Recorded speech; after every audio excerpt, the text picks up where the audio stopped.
بڑے خوش بخت تھے، بڑے خوش نصیب تھے. انہیں بدر کے میدان میں گردنیں کٹانے میں بھی بڑا ہی مزہ آیا تھا. انہیں آپ دیکھیں نا، احد کے میدان میں جانے دینے میں بھی انہیں بڑا مزہ آیا. جب آدمی میں خلوص ہوتا ہے تو اس کے لیے جان قربان کرنا بھی آسان ہو جاتا ہے. لیکن جب خلوص نہیں ہوتا، پھر گفتگو ہوتی ہے، پھر باتیں ہوتی ہیں، پھر داستانیں ہوتی ہیں، پھر کہانیاں ہوتی ہیں، پھر لب و لہجہ ہوتا ہے، پھر منصوبہ سازی ہوتی ہے، پھر ہیلے بہانے، پھر سگرے کبرے جوڑ کے لوگ کہانیاں اور داستانیں بناتے ہیں. خلوص اور للہیت کے ساتھ اللہ کی بارگاہ میں جھکیں. عبادتوں کا، ریاضتوں کا، تلاوتوں کا جتنا اللہ ہمیں موقع دیتا ہے اس میں خلوص شامل کرنے کی کوشش کریں، للہیت شامل کرنے کی کوشش کریں، اللہ کی رضا شامل کرنے کی کوشش کریں. میرے نبی رحمت صلی اللہ تعالی علیہ وسلم نا حضرت معاذ ابن جبل کو جب یمن کے لیے روانہ کرنے لگے تو رسول پاک علیہ السلام نے بڑی نصیحتیں فرمائیں.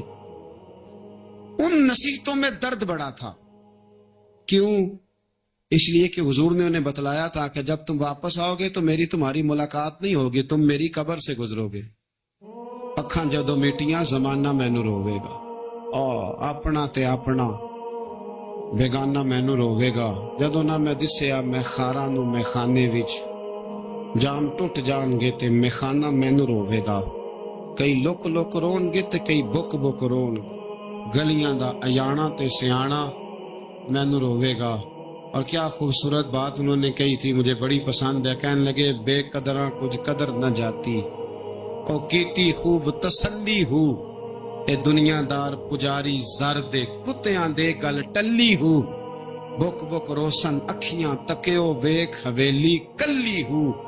تے کوچ نصیر اساں جدوں کیتی پھر پہ جانی تھر تھلی ہو.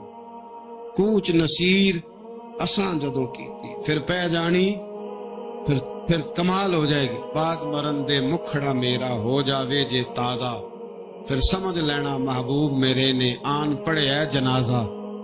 حضرت معاذ ابن جبل رضی اللہ تعالیٰ عنہ سے حضور نے فرمایا، معاذ جب تم واپس گزرو گے نا تو میری قبر کے پاس سے گزرو گے، ملاقات نہیں ہوگی. تو وہ جو نصیحتیں تھی نا اس موقع پر جب آپ گویا کسی سے آخری ملاقات کر رہے ہوتے، ان نصیحتوں کے اندر جو حسن ہوتا ہے، کمال ہوتا ہے، وہ تو جاتے جاتے کی بات لے سجنا سا توڑ نہیں پائی، جان ہی دتی راہ تیرے، وہ جو جاتے جاتے کی گفتگو ہوتی ہے، وہ جو انداز ہوتا ہے بڑا کمال ہوتا ہے. اور اس کی گہرائی اور گہرائی کو وہ سمجھ سکتا ہے جس کو وہ لمحے میسر آتے، جو اس وقت اس مقام پہ کھڑا ہوتا ہے. حضرت معاذ ابن جبل رضی اللہ تعالیٰ عنہ تڑپ کے روئے کہ حضور کیا فرما رہے ہیں. حضور کوئی خاص نصیحت تو نبی پاک نے بڑا کچھ فرمایا. ایک جملہ حضور نے یہ کہا، معاذ عمل جتنا بھی کرنا خلوص کے ساتھ کرنا. اور محبوب نے فرمایا تیرا خلوص کے ساتھ کیا ہوا تھوڑا عمل بھی رب کی بارگاہ میں زیادہ بنا کے تیرے لیے ذریعہ نجات بن جائے. جتنا بھی کرنا خلوص کے ساتھ کرنا. بولیے، خلوص کے ساتھ کرنا، للہیت کے ساتھ کرنا، اس کے اندر کوئی کمزوری نہ آنے پائے. للہیت کے ساتھ، خلوص کے ساتھ، رواداری کے ساتھ، پیار کے ساتھ کرنا. میرے بھائیوں، یہ سمجھنے کا مقام ہوتا ہے کہ جب ہم اللہ اور اس کے رسول صلی اللہ علیہ وسلم کی رضا کے لیے کوئی عمل کرتے ہیں تو اس کا بھی ہمارے دل کو پتہ ہوتا ہے، اور جب اندر ریاکاریاں ہوتی ہیں تو ہمارے دل کو اس کا بھی پتہ ہوتا ہے. ہمیں دونوں باتوں کی خبر اب ہمیں خود سوچنا ہے، ہمیں خود فکر کرنی ہے، غور کرنا ہے کہ ہمارا انداز. ایک بزرگ تھے امام غزالی نے لکھا ہے، انہوں نے 7 سال پورے پانچوں نمازیں جماعت کے ساتھ پڑھی اور پہلی صف میں تکبیر اولیٰ کے ساتھ پڑھی. 7 دن نہیں پوری پڑھی جاتی پانچوں نمازیں پہلی صف میں پہلی تکبیر کے ساتھ. 7 پہلی صف میں تکبیر اولیٰ کہتا ہے امام نے اللہ اکبر کہا پہلی تکبیر میں تو ہم نے بھی ساتھ ہی اللہ. پہلی صف میں 7 سال تک پانچوں نمازیں تکبیر اولیٰ سے بہت بڑا کارنامہ ہے، بہت بڑی بات ہے. مطلب بندہ یہاں سے اٹھ کے آتے وضو کرتے کوئی معاملہ آ گیا، کوئی مطلب اس کو حاجت ہو گئی استنجا وضو کی، تو وہ ٹائم نکل جاتا ہے. کئی دفعہ ایسے ہوتا ہے. 7 سال پورے نماز پڑھی تو کہتے ہیں 7 سال کے بعد نا ایک دن 8واں سال لگا ہوا تھا تو بزرگ فرماتے ہیں میں ذرا لیٹ ہو گیا، تکبیر اولا تو مل گئی پر پہلی صف نہ ملی، تیسری صف میں جگہ ملی. بزرگوں کے تقوی دیکھیے گا. فرماتے تیسری صف میں نے نماز پڑھی تو میرے دل کے اندر خیال آیا یار لوگ کیا سوچیں گے کہ اتنا اچھا اس کا ریکارڈ تھا، پہلی صف میں یہ نماز پڑھتا تھا تو آج تیسری صف میں لوگ کیا سوچیں گے. فرماتے ہیں جب یہ لفظ زبان پہ آیا تو میرا ضمیر بول پڑا، جب یہ سوچ دل میں آئی تو میرا اندر تڑپ اٹھا، چھم چھم میرے آنسو نکلنے لگے، میں رویا. اور فرماتے ہیں لوگ چلے گئے اور میں نفل پڑھتا روتا رہا. میں نے کہا اللہ مجھے یوں لگتا ہے وہ 7 سال تک پہلی صف میں جو نمازیں پڑھتا رہا وہ تو لوگوں کو دکھانے کے لیے پڑھتا رہا. فرماتے ہیں میں نے 7 سال کی نمازیں قضا پڑھی، قضا نمازیں پڑھی، اس لیے کہ مجھے سمجھ آئی کہ وہ نماز اللہ کی رضا کے لیے نہیں تھی، وہ تو بندوں کو ریکارڈ بنانے کے لیے. میں نے وہ 7 سال کی نمازیں قضا پڑھی. اور فرماتے اب دوبارہ سے جب میں جاتا ہوں تو پھر میں اپنے دل پہ غور کرتا ہوں کہ پہلی صف تکبیر اولا پر یہ بتا نیت کیا ہے، یہ بتا کہ تیرا ارادہ کیا ہے. شیخ سعدی فرمایا کرتے تھے تیرے وجود کا قبلہ تو سیدھا ہے، دل کے قبلے کی بھی بات بتا. تیرے وجود کا قبلہ درست ہے پر دل کے قبلے کی بھی، ہاں خودی کا سر نہاں لا الہ الا اللہ، خودی کا تیگ فساں لا الہ. یہ دور اپنے ابراہیم کی تلاش میں ہے. صنم کدا ہے جہاں لا الہ الا اللہ، صنم کدا ہے جہاں لا الہ الا اللہ. اور اگرچہ بت ہیں جماعت کی آستینوں میں پر مجھے ہے حکم ازاں لا الہ الا. تو یہ جو ہمارا مزاج ہے لوگوں کو دکھانے کا، بتانے کا، سنانے کا. شیخ ابو العباس مرسی فرماتے کہ مجھے کئی دفعہ محبوب کریم علیہ السلام کا دیدار نصیب ہوا. میرا اور حضور کا معاملہ تھا، پھر میں نے لوگوں کو بتانا شروع کر دیا. فرماتے ہیں پھر انہوں نے آنا چھوڑ دیا، اس لیے کہ کچھ باتیں ایسی ہوتی ہیں جو بتانے کی نہیں ہوتی. لیکن کچھ بندوں کو بشارتیں ہوتی بڑی ہیں، وہ ان بیچاروں کو بد ہضمی ہو جاتی. وہ بتائیں نا جب تک 20 لوگوں کو، تب تک ان کی وہ بد ہضمی ختم. حالانکہ ہر چیز بتانے کی، دکھانے کی، سنانے کی، ہر چیز کی وضاحت دینے کی نہیں ہوتی. ہر چیز ایسی نہیں ہوتی. حضرت ابو ہریرہ جیسے لوگ فرمایا کرتے تھے علم کی 2 تھیلیاں، ایک کھولی ہے دوسری کھولو تو مجھے قتل کر دو. ہر چیز کو بتانے سمجھانے کی ہوتی ہے. تو خلوص دیکھے کتنا ہے اس میں، للہیت کتنی ہے، اللہ کی رضا کتنی. الحمدللہ تعالی اس مہینے سے جو جولائی کا ہے، میرے خیال ہے 4-5 جولائی سے حج کی فلائٹ شروع ہو جائیں گی انشاءاللہ تعالی. خوش نہیں ہوئے آپ سن کے؟ جو جا رہے ہیں رب ان کا قبول فرمائے، اور جو رہ گئے اللہ انہیں موقع عطا فرمائے. ای سعادت بزور بازو نیس تانا بخشندہ خدائے بخشن. یہ سعادتیں بازو کی قوت سے نہیں ملتی، تبھی ملتی ہیں جب اللہ عطا کرتا ہے، جب رب اپنے فضل سے عطا کرتا ہے پھر یہ سعادتیں ملتی ہیں. لوگ حج کے لیے جا رہے ہیں، اور آپ کو پتا ہے حج بھی آج کل 7 حج ہوتا ہے، 7 سیلفی ہوتی ہے، آخر تک چلتا. ایک بزرگ کے حضرت ابو مرتعش ان کا نام تھا. وہ فرماتے ہیں میرا 4-5واں حج تھا، نفلی حج کرنے کے لیے میں جا رہا تھا. تیاری میری مکمل ہو گئی تھی، 2-4 دنوں میں میری روانگی تھی. ارادہ میرا مضبوط تھا، معاملات سارے طے ہو گئے تھے، بس میں جانے کے قریب تھا. فرماتے ہیں کہ میں ایک دن گھر میں بیٹھا تھا، اماں جی نے نا کہا بیٹا ذرا پتر ذرا پانی کا پیالہ دینا. فرماتے میرے دل میں خیال آیا کہ ایک تو میں عالم ہوں، صوفی ہوں، درویش ہوں، مولوی ہوں، اور دوسرا یہ کہ میری کل پرسوں تیاری بھی ہے، تو پانی تو چھوٹا بھائی بھی دے سکتا ہے، یہ کام کو بچہ بھی کر لے گا. میں نے چھوٹے کو اشارہ کیا ذرا پانی دینا، وہ گیا اور مٹکے سے پانی بھر کے اماں کو دے دیا. کہتے ہیں جب اس نے اماں کو پانی دیا نا تو میرے اندر پھر مد و جزر شروع ہوا. پھر میری ضمیر کی آوازیں اٹھنے لگی، پھر اندر سے بلندی ہونے لگی، پھر آوازیں آئیں، اور پھر میں نے اعلان کیا. میں نے کہا خو یہ کیا ہوا؟ سینکڑوں اور ہزاروں میل حج کرنے کے لیے جانا میرے لیے آسان ہے اور یہ 2 قدم اماں کو پانی دینا میرے لیے مشکل ہے؟ یہ کیا بات ہوئی؟ حالانکہ حج کرنے سے بھی اللہ نے راضی ہونا تھا اور اماں کو پانی پلانے سے بھی اللہ نے راضی ہونا تھا، پر یہ میں کس جگہ کھڑا ہو گیا ہوں کہ سینکڑوں میل اور ہزاروں میل جا کے حج کرنا میرے لیے آسان ہے لیکن پانی بھر کے لانا میرے لیے مشکل ہے۔ چند قدموں کے فاصلے پہ مٹکا پانی کا پڑا ہے۔ فرماتے ہیں بس اسی وقت پھر مجھے سمجھ آئی کہ وہ حج میں لوگوں نے ذرا حاجی حاجی کہنا ہے نا، حج میں لگا شور اٹھے گا نا کہ چھٹا حج کر کے آیا ہے، حج میں ذرا آوازیں اٹھیں گی نا ماشاءاللہ کیا بات ہے، پھول ڈلیں گے اور پتیاں گریں گی اور نام ہوگا، لیکن اماں کو پانی دینے سے کسی نے اعلان تو نہیں نہ کرنا، شاباش تو نہیں نہ دینی، کسی بندے نے آواز تو نہیں نہ اٹھانی۔ فرمایا میں اسی وقت اسی لمحے اٹھ کے ماں کے قدموں میں بیٹھا اور پیر پکڑ کے کہا ماں مجھے معاف کر دے۔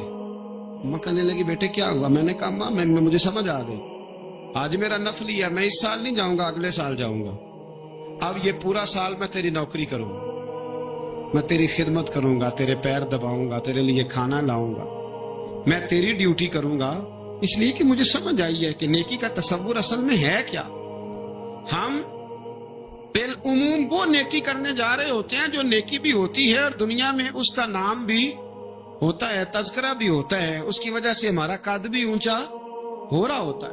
حالانکہ نیکی کا تصور تو بڑا چھوٹا سا ہے، کل معروف صدقہ، مسکرا کے ملنا بھی نیکی، رزق حلال کما کے بچوں کو کھلانا بھی نیکی، گلی سے پتھر اور کانٹا اٹھا دینا بھی نیکی، پر ہمیں تو کوئی لمبی چوڑی نیکی چاہیے، کوئی بڑی نیکی چاہیے۔ اس لیے بہت سارے ایسے لوگ ہیں جو نیکیاں ان کے پہنچ میں ہوتی ہیں وہ نہیں کرتے۔ وہ محرم کے ایام میں نا ایک جگہ پہ حاضری کا موقع ملا تو وہاں ایک صاحب کہہ رہے تھے ہم مریں گے، لڑیں گے، جانیں دیں گے، قربانی دیں گے، ہم امام علی مقام کی سنت ادا کریں گے، سارا کچھ کریں گے۔ تو بعد میں وہ میرے پاس بیٹھے تو میں نے انہیں کہا کہ جب جنگ کا موقع آئے گا تو انشاءاللہ لڑیں گے، جانے بھی دیں گے، پر ابھی آپ یہ کام کریں کہ امام حسین ایک رات میں پورا قرآن پاک پڑھا کرتے تھے، یہ والی سنت امام حسین کی شروع کریں، یہ والی سنت ابھی آپ سٹارٹ، جب وہ موقع آئے گا تو انشاءاللہ وہ کام بھی کریں گے، تو یہ والی سنت آپ سٹارٹ کریں امام صاحب کی۔ امام صاحب 100 نفل پڑھا کرتے تھے فرض نماز کے علاوہ روزانہ، 100 رکعت نماز نفل، تو آپ یہ والی سنت امام حسین کی شروع کریں نا، تو جب کربلا سجانے کی باری آئے گی تو پھر کربلا بھی سجا لیں گے۔ لیکن ہم نے یہ والے کام نہیں کرنے، نمازیں 5 پوری نہیں پڑھنی، ہم نے تو صرف کربلا والی سنت ادا کرنی، نعرے لگانے، وہاں تک پہنچنا ہے۔ میرے عزیز یاد رکھیں، اللہ کی رضا ہر جگہ پیش نظر ہو۔ میرے رسول کریم صلی اللہ تعالی علیہ وسلم کی عالی مرتبت خدمت میں ایک جنگ کے موقع پر صحابہ نے عرض کیا تھا کہ یا رسول اللہ صلی اللہ تعالی علیہ وسلم فلاں آدمی بڑی ہمت سے لڑ رہا ہے، جہاد کر رہا ہے، بڑی بات ہے، تو حضور نے فرمایا یہ جہنمی ہے، جہاد کر رہا تھا، توجہ ہے میری بات پر؟ حضور نے فرمایا یہ جہنمی ہے، یہ دوزخی ہے، یہ بندہ جنتی نہیں۔ جب سرکار دو عالم صلی اللہ تعالی علیہ وسلم نے یہ بات ارشاد فرمائی تو صحابہ کہتے ہیں ہمیں تجسس ہوا کہ یہ کیا بات ہوئی، اتنی ہمت سے، جوان مردی سے، اتنی وہ دلیری سے لڑ رہا ہے اور حضور نے فرما دیا دوزخی ہے۔ کیسے دوزخی کیسے؟ تو ایک صحابی کہنے لگے میں اس کا پیچھا کرنے لگا، جب پیچھا کرنے لگا تو اس پر نہ کچھ زخم کاری لگ گئے تھے، زخم گہرے تھے، وہ زخموں کو برداشت نہ کر سکا اور ایک مقام ایسا آیا کہ اس نے خود اپنے پیٹ میں خنجر لگا کے، پیوست کر کے، خنجر مار کے یا تلوار مار کے یا نیزہ مار کے اس نے خودکشی کر لی، زخموں کی تاب نہ لا سکا۔ حضور نے فرمایا تھا کہ یہ جہنمی ہے، تو اس کی وہ جو بات تھی وہ صادق ہو گئی۔ کہتے میں فوراً بولا، میں نے کہا میرے محبوب جو فرماتے حق اور سچ ہی فرماتے، دیکھو کس موت مرا۔ اب اس پر مفسرین نے لکھا ہے کہ وہ بندہ جو گھر سے نکلا تھا نا تو وہ دین کے لیے لڑنے نہیں نکلا تھا، وہ قومیت کے لیے لڑنے آیا تھا کہ میرا سارا قبیلہ کیا ہے تو مجھے بھی جانا چاہیے، ہماری قوم سے فلانی قوم ٹکرائی ہے تو لہذا ہمیں، اس کی نیت میں، ارادے میں دین، للہیت اور خلوص شامل اس کی دلیل وہ حدیث ہے جس میں حضور نے فرمایا کہ عالم بھی، سخی بھی اور شہید بھی اس وجہ سے جہنم میں جائیں گے معاذ اللہ کہ ان کی خدمات کی وجہ اللہ کی رضا نہیں تھی، خدمات کی وجہ ذاتی شہرت تھی، بہادری کے دعوے تھے، سخاوت کا سبب یہ تھا کہ لوگ انہیں سخی کہیں۔ خلوص والا جو عمل ہوتا ہے نا، خلوص والا، وہ تو بڑا تھوڑا بھی ہو تو قبول ہوتا ہے، اس میں بڑی دیکھیں نا، اللہ کی بارگاہ میں مقدار نہیں دیکھی جاتی، معیار دیکھا جاتا ہے، مقدار نہیں دیکھی جاتی، معیار دیکھا جاتا ہے۔ نبی کریم علیہ السلام نے ایک جنگ کے موقع پہ اعلان کیا کہ ہر بندہ چندے میں حصہ دے، قحط کا زمانہ ہے، بہت زیادہ مال کی ضرورت ہے، ہر آدمی آئے، حصہ ڈالے، آگے بڑھے۔ جب سرور دو عالم صلی اللہ تعالی علیہ وسلم نے یہ اعلان فرمایا، حضور نے حکم دیا تو بڑا بڑا مال دیا۔ حضرت عثمان غنی نے کئی سو اونٹ دیے مال کے بھر کے، حضرت صدیق اکبر نے بھی بڑا دیا، فاروق اعظم نے بھی آدھا مال دیا، حضرت عبد الرحمن ابن عوف جیسے لوگوں نے ہزاروں اور لاکھوں دینار دیے۔ ایک غریب صحابی تھے، وہ فرماتے میں نے زور سے عصر تک یہودی کے باغ میں مزدوری کی، چند کلو کھجوریں ملی تو لا کے میں نے حضور کی بارگاہ میں نذرانہ پیش کیا۔ فرماتے میرے دل میں خیال تھا کہ وہ میری ہٹی کیا کرے گی، میرا ایک قطرہ کیا کرے گا، جہاں لوگوں نے لاکھوں دیے، ہزاروں دیے تو کیا بنے گا۔ لیکن فرماتے ہیں قربان جاؤں، وہ ڈھیر لگا تھا مسجد نبی میں مال کا، میرے نبی نے نا وہ مال اٹھا کے جو میں نے دیا تھا اس کے اوپر بکھیر دیا، اور حضور فرمانے لگے سن بھائی، جتنا ان سب کو اجر ملے گا اتنا اللہ تجھے اکیلے کو عطا فرمائے، اتنا تجھے اکیلے کو ملے گا۔ پیچھے دلیل ہے، میرے نبی پاک علیہ الصلوۃ والسلام کے فرمان کے پیچھے دلیل ہے کہ اس میں خلوص پڑا، اس بندے میں للہیت بڑی تھی، اس میں ذوق تھا، شوق تھا، ہمت تھی، اس نے محنت کی تھی۔ تو خلوص والا تھوڑا عمل بھی زیادہ ہو گیا۔ چھوڑے ریاکاریاں، چھوڑے تصنع، کوئی بھی کام کریں تو پہلے دل سے فتویٰ پوچھیں، پہلے اپنے آپ سے پوچھیں کہ یہ جو کام میں کر رہا ہوں، جس طرف میں جا رہا ہوں، یہ بات درست ہے کہ نہیں۔ پھر جب آپ سمجھ لیں کہ بات درست ہے، پھر اس پر اور محنت کریں اور خلوص کا مظاہرہ کریں۔ اب جب نماز کی نیت کے لیے کھڑے ہوں تو پھر ایک دفعہ نیت، یہ جو نیت ہوتی ہے نا نماز کی، اس کا مقصد بھی یہ ہوتا ہے کہ ذرا نا جسم کا قبلہ بھی ٹھیک کر لو اور ارادے کا قبلہ بھی ٹھیک کر لو، ذرا نا درست کر لو اپنے آپ کو۔ نیت المومن خیر من عمل۔ بخاری شریف میں نبی پاک علیہ الصلوۃ والسلام نے ارشاد فرمایا، سرکار فرماتے ہیں کہ ایک بندے نے نیک تھا لیکن اس نے ایک بلی کو باندھ دیا، پانی نہیں پلایا، کھانا نہیں دیا، بلی مر گئی۔ فرمایا اس کے باوجود نیکیوں کے اللہ نے اسے جہنم میں ڈال دیا۔ ایک فاحشہ عورت ہے، توجہ ہے میری بات پر، ادھر دیکھیے گا ذرا، ایک بہت گناہ کرنے والی بی بی ہے، وہ گزر رہی ہے، کتے کا چھوٹا سا بچہ پیاسا ہے۔ مدینے والے محبوب علیہ السلام، میں کہتا ہوں اس کی اتنی خوش قسمتی تھوڑی ہے کہ میرے نبی نے اس کا ذکر کر دیا ہے، اس سے بھی بڑی کو خوش قسمتی ہوگی۔ محبوب پاک علیہ السلام ارشاد فرماتے ہیں کہ وہ عورت گزر رہی تھی تو کنویں کے کنارے سخت گرمی کے موسم میں کتے کا بچہ پیاسا۔ لوگ یہاں بلا وجہ الجھ جاتے ہیں، کہتے ہیں ساری زندگی انسان گناہ کرے اور کتے کے بچے کو پانی پلائے تو بخشا جائے۔ او بھائی، مطلب یہ نہیں کہ وہ کتے کا بچہ تھا، مطلب یہ تھا کہ اس کے دل میں اللہ نے، اس کے سینے میں اللہ نے رحمت والا دل پیدا فرمایا تھا۔ اور انسان کی نہیں، وَلَٰكِن يَنظُرُ إِلَىٰ قُلُوبِكُمْ، رب جب دیکھتا ہے تو وہ دل دیکھتا ہے، تو اس کے سینے میں جو دل تھا وہ رحمت والا تھا، سخت گیر نہیں۔ کتے کا بچہ پیاسا، کنویں کے کنارے، گرمی بڑی سخت، گزر نہیں جاتے لوگ، اپنا بچہ اسی کے آگے، اور جس کو دکان پہ رکھا ہے اس کو کہا پیسے نہیں لینے، پکڑ سائیکل، لا سودا،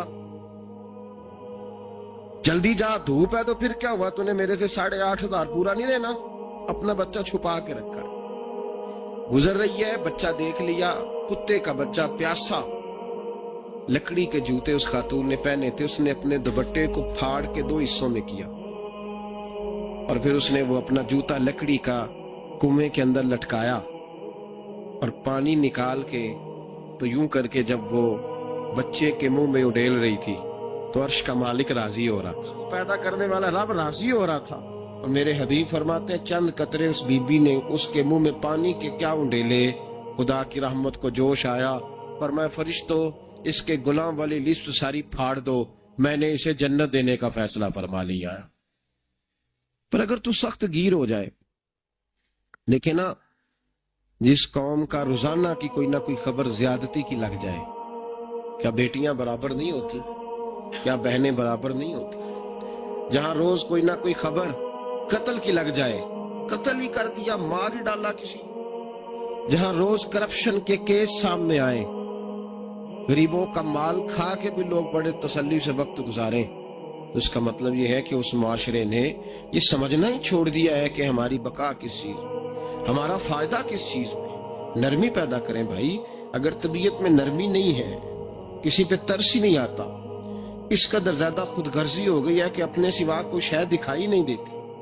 یاد رکھیں، جو چاہتا ہے میرے بچے سکھی رہیں وہ غریبوں کے بچوں سے پیار کرے، جو چاہتا ہے میرے گھر کے اندر روشنی رہے وہ کسی غریب کے گھر میں روشنی جلانے کی کوشش کرے، جو چاہتا ہے میرے لیے لوگ رحمت اور کرم کے جذبات رکھیں وہ دوسروں کے حق میں نرمی اختیار کرے۔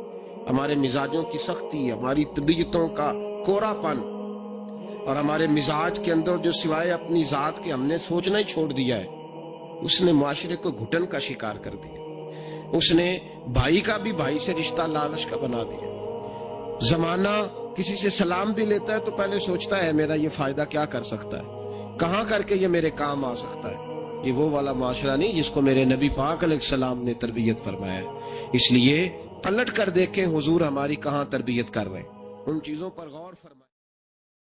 سکندر اعظم نے 32 سال کی عمر میں آدھی دنیا فتح کر لی تھی، تو لوگ پتہ کیا کہتے تھے؟ یہ وہ بندہ ہے جس کو تاریخ نے گریٹ کا لقب دیا ہے۔ لکی نہیں کہتے، ہم کہتے بڑا لکی ہے بھائی۔ لوگ کہتے تھے یہ مقناطیسی آدمی ہے، کبھی ناکام ہوا ہی نہیں۔ سکندر اعظم کبھی ناکام نہیں، جس علاقے اور عمر کتنی، اتنی کم عمری میں اتنی دلیری، آدھی دنیا فتح کر لی۔ ملتان سے گزر رہا تھا تو اسے ایک تیر لگا، کچھ لوگ کہتے ہیں یہاں جیلم کے پاس لگا تھا، ایک تیر لگا اسے، اس نے کہا بندہ تلاش کرو، کسی کی اتنی جرت کہ سکندر اعظم کو تیر مارا ہے، تلاش کرو۔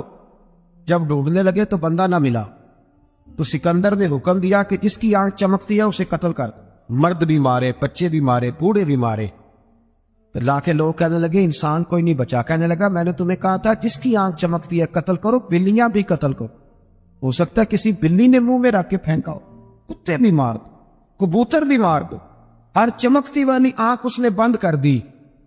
یونان کے قریب ایک بستی کا رہنے والا سکندر عراق کے شہر بابل میں تھا، ملیریا بخار ہوا، کیا کہتے ہیں ہم، چند ٹکیوں کی مار ہے، دوائی کھا لو ٹھیک ہو جائے گا۔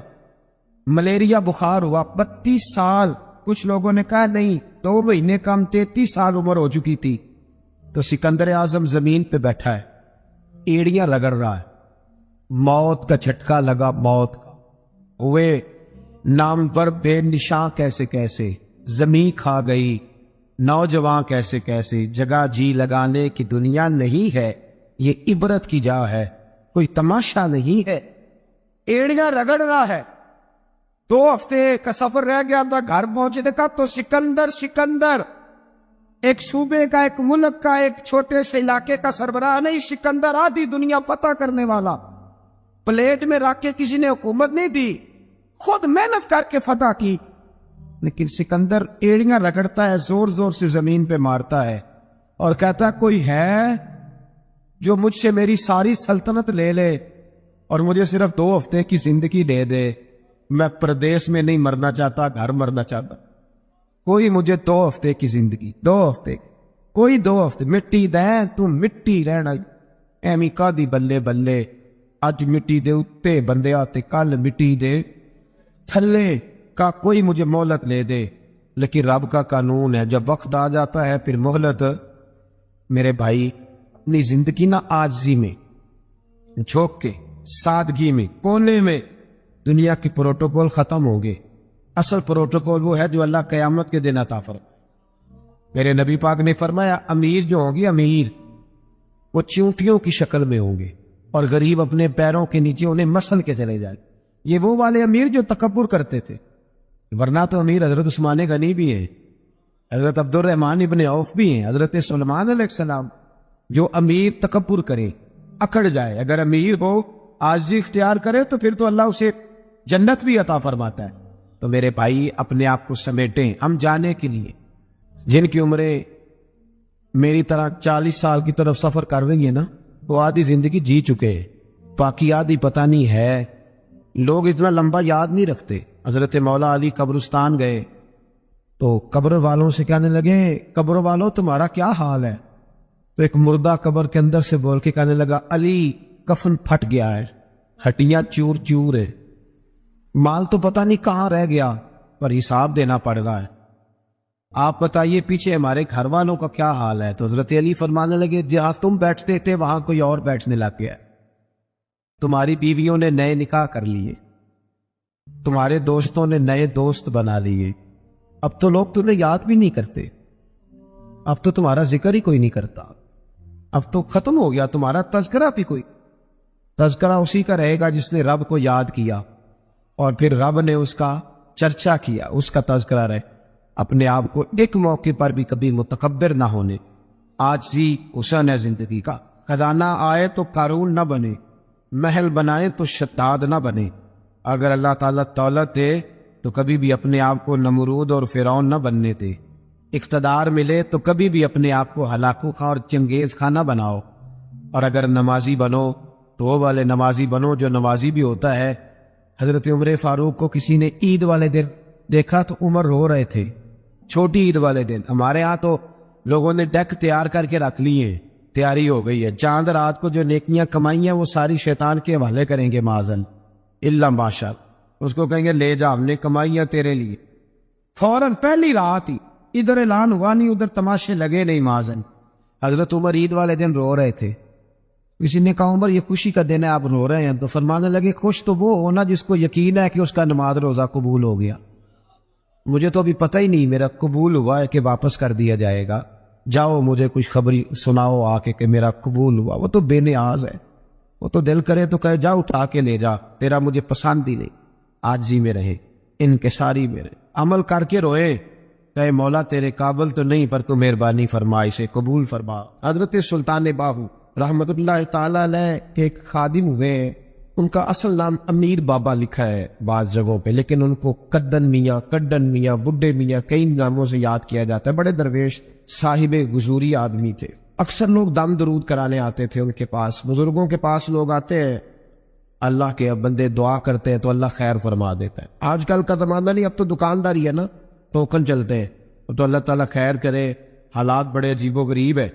تو ان کے پاس لوگ آیا کرتے تھے دم کرانے، انہوں نے نا دور ایک برتن رکھا ہوا تھا، تو کوئی آدمی آتا تو تھوڑا سا اس میں نذرانہ ڈالتا، کہتا حضرت جی میرا یہ کام ہے یہ کر دیں۔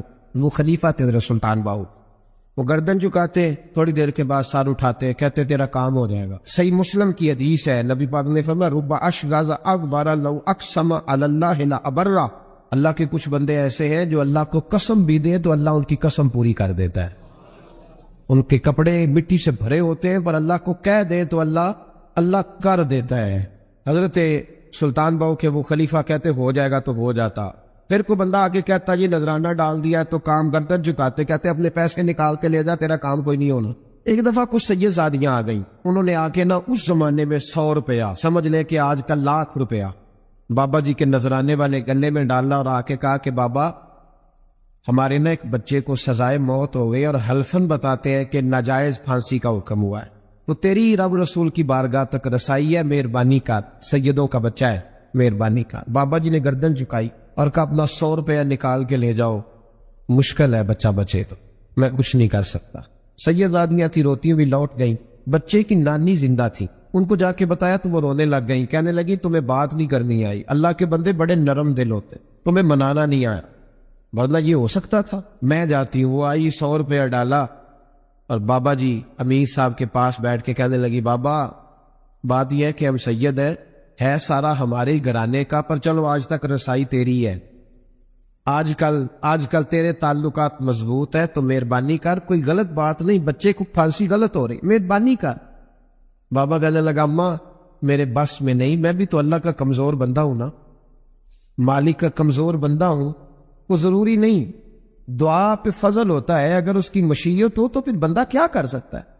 تو اماں یہ کام نہیں ہو سکتا. تو اماں رونے لگ گئی, کہنے لگی کوئی نہیں, میں قیامت کے دن حضور کی بارگاہ میں تیری شکایت کروں گی, میں کہوں گی کہ میں نے بتایا تھا میں سید ہوں, اس نے توجہ ہی نہیں کی, میرا کوئی خیال ہی نہیں کیا.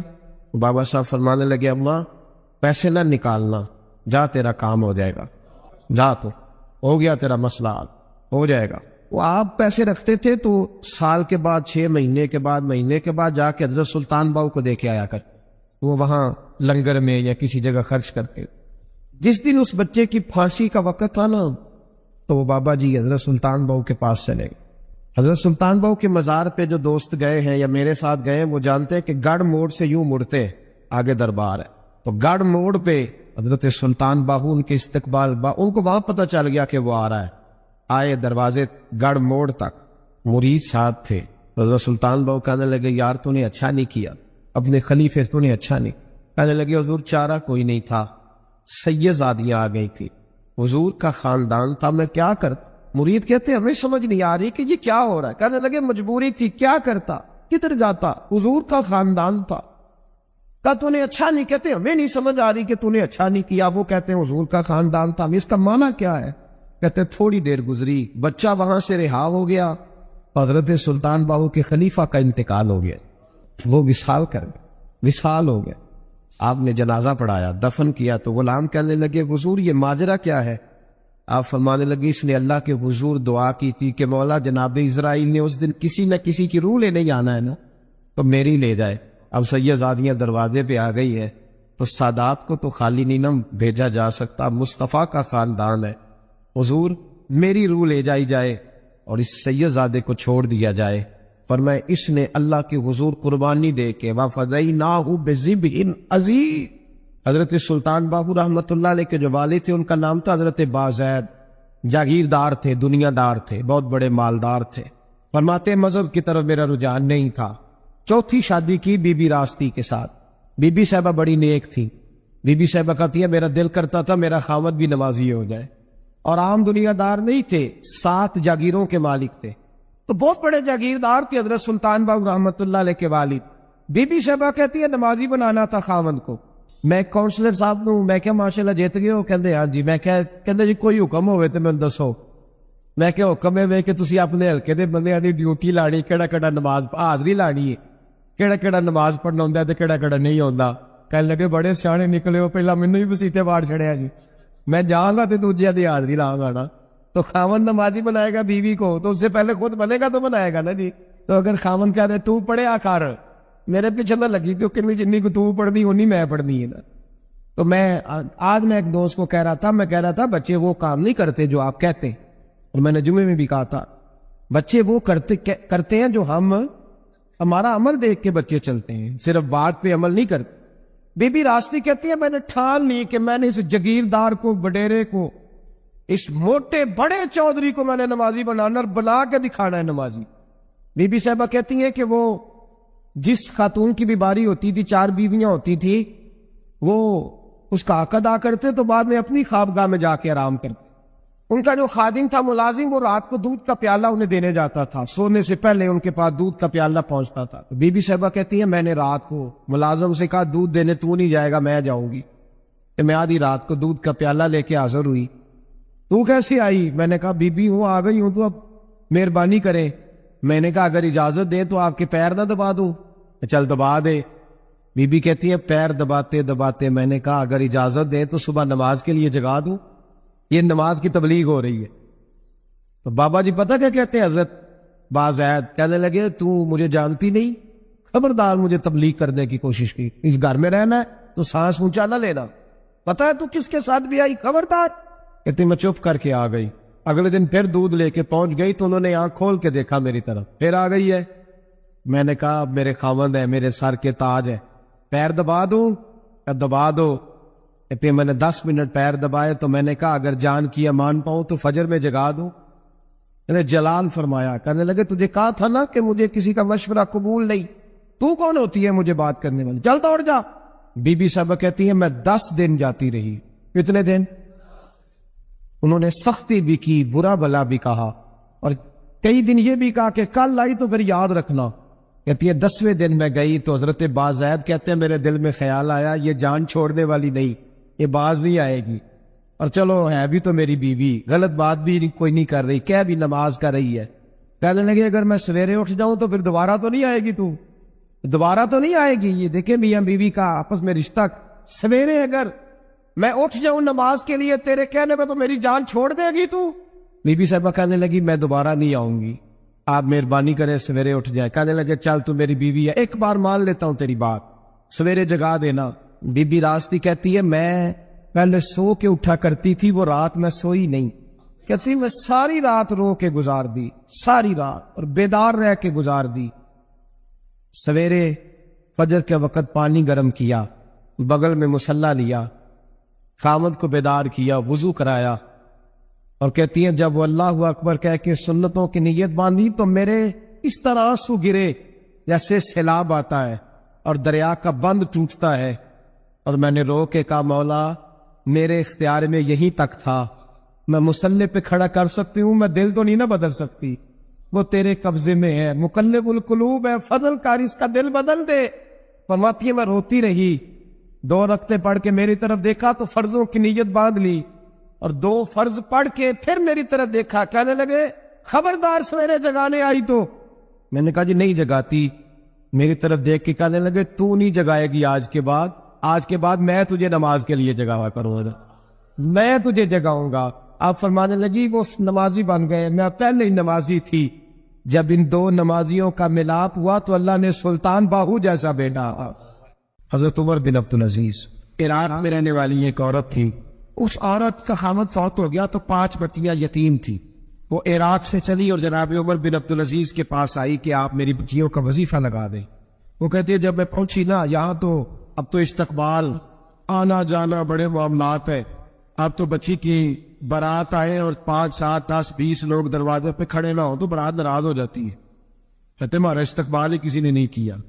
تو استقبال تو اب اس طرح ہے جس طرح نشہ نہیں ہوتا، یہ استقبال کی حالت ہے، امیروں سے لے کے غریبوں تک۔ مجھے پوچھا ہی نہیں کسی نے، کرسی نہیں دی، آگے نہیں بٹھایا، یہ والا معاملہ ہے۔ اور میں میری طرح کے لوگ، نیک لوگوں کی بات نہیں کرتا، اب تو ہم دیکھتے فلاں مولانا کا استقبال ہو رہا ہے، فلاں کے لیے لوگ کھڑے ہو رہے ہیں، نعرے لگ رہے ہیں، اور اب تو میں دیکھتا ہوں ایسے ایسے ہاتھ لہراتے ہیں صوفی اور درویش کہلانے والے، جیسے سیاسی لیڈر لہرایا کرتے۔ یہ کیا طریقہ ہو؟ یہ کون سا طرز زندگی؟ میرے نبی پاک صلی اللہ علیہ وسلم نے فرمایا جو خواہش کرے کہ میں آؤں اور لوگ کھڑے ہوں وہ تو جہنمی ہے، تو دوزخی ہے۔ سارے وہی طریقے ہمیں اختیار کرتے جا رہے ہیں، وہی پروٹوکول ہے ہر جگہ۔ وہ لوگ جن کے دروازے کھلے ہونے چاہیے تھے وہاں بھی ہر وقت کے لیے معاملات طے ہو گئے۔ یاد رکھیں میرے نبی پاک علیہ الصلوۃ والسلام نے جو تعلیمات دی، حضرت عمر بن عبدالعزیز رحمت اللہ تعالی علیہ، عورت کہتی ہے میں پہنچ گئی، میں نے لوگوں سے پوچھا گھر کہاں ہے، تو کہا وہ جہاں بوری لٹک رہی ہے نا باہر ٹاٹ کا پردہ لگا ہوا ہے، وہ حضرت عمر بن عبدالعزیز کا گھر ہے۔ کہتی ہے میں دروازے پہ دستک دی، ایک عورت نے دروازہ کھولا تو مجھے بی پی جال کے اندر بلایا، تو ان کے گھر کے اندر جب میں داخل ہوئی تو بڑا سارا سین تھا، ایک جانب کنواں لگا تھا، ایک طرف ایک بڑا درخت تھا، اور ایک چھوٹا سا بنائی ہوئی تھی جگہ برتن دھونے کے لیے، اور بی بی نہ برتنوں کو مٹی لگا کے صابن لگا کے بیٹھی ہوئی تھی، کام کر رہی تھی وہ عورت۔ مجھے اس نے درخت کے نیچے بٹھایا، پانی پلایا، کیسے آئی ہو؟ میں نے کہا امیر المومنین سے ملنا ہے۔ کہنے لگی بیٹھو تھوڑی دیر میں آ جاتے۔ کہتی تھوڑی، میں نے سمجھا گھر کی کوئی ملازمہ ہے، میں بیٹھ گئی، تھوڑی دیر گزری، پھر دستک ہوئی، اس بی بی نے اٹھ کے دروازہ کھولا تو جب وہ شخص اندر آئے تو کہنے لگی بڑی دیر سے برتنوں کو صابن لگا کے بیٹھی ہوں، کہاں رہ گئے؟ کہتی ہیں وہ صاحب کہنے لگے بس ذرا مصروف ہو گیا تھا، دوڑے گئے کنویں سے پانی نکالا، بی بی کو دیا، اس نے برتن دھوئے۔ کہتی ہے پھر تھوڑا سا سرکہ اور ایک رات کی روٹی وہ لائی، اس شخص نے کھائی۔ میں نے کہا کہ یہ دونوں گھر کے ملازم ہیں، میاں بیوی کام کرتے ہیں۔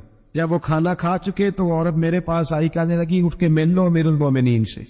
میں نے کہا کون امیر المومنین؟ تو کہنے لگی کب سے تو آئے ہیں، یہ جس نے کنویں سے پانی نکالا یہی مسلمانوں کا امیر ہے، اور یہ جس نے درخت کے نیچے بیٹھ کے سرکے سے روٹی کھائی ہے یہی ہے، یہ فرشتوں کی داستان نہیں، یہ وہ لوگ ہیں۔ میں رات کو بھی کہہ رہا تھا ایک جگہ پہ کہ یہ لوگ جو ہے نا جن کا آپ روز شکوہ کرتے ہیں حکومتیں بڑی خراب ہیں، یہ کوئی نہیں خراب، بالکل خراب نہیں، اتنے سیاسی لیڈر ہیں سارے صحیح ہیں، خراب وہ لوگ ہیں جو انہیں ووٹ دے کے لیڈر بناتے ہیں، بالکل خراب نہیں۔ میں تو ان کے حق میں ہوتا جا رہا ہوں، ناراض ہو گئے نا آپ لوگ، اللہ کرے تسی ہو جاؤ تو اگلے الیکشن سے سیانے بھی ہو جاؤ. آمین تو کہہ دیں. میں نے کوئی مشورہ نہیں دینا اس لیے کہ میری نظر میں کوئی ایسا شخص نہیں جس کے لیے میں آپ سے کہہ سکوں کہ ووٹ دے. اور ہم تو ایسی بات کریں تو کئی لوگ ناراض ہو کے چلے جاتے ہیں, لیکن کوئی پرواہ نہیں, اس لیے کہ یہ دین میرے نبی پاک کا دین صرف مسجد کا دین نہیں. انشاءاللہ آئندہ جمعہ نظریہ پاکستان بیان کروں گا اور بتاؤں گا کہ پاکستان کا مطلب کیا, لا الہ الا اللہ محمد رسول اللہ صلی اللہ علیہ وسلم. حضور کا جو قرآن نافذ ہوگا مسجد میں, وہ قرآن کچہری میں بھی نافذ ہوگا انشاءاللہ. اور وہ قرآن نافذ ہونے آیا ہے, اسمبلیوں میں وہی قرآن نافذ ہوگا انشاءاللہ. اور یہی چراغ جلے گا تو روشنی ہوگی. بیان کریں گے اور ڈٹ کے بیان کریں گے, آپ کو بتائیں گے.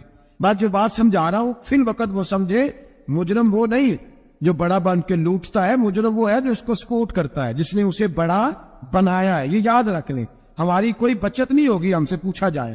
ہم سارے کچہری میں کھڑے ہوں گے, اللہ سوال کرے گا کہ تم بتاؤ تم ان کے مددگار کیوں بنے تھے, تم سپورٹ کیوں کرتے تھے, یہ پوچھا جائے گا اور ہم نے جواب دینا ہے.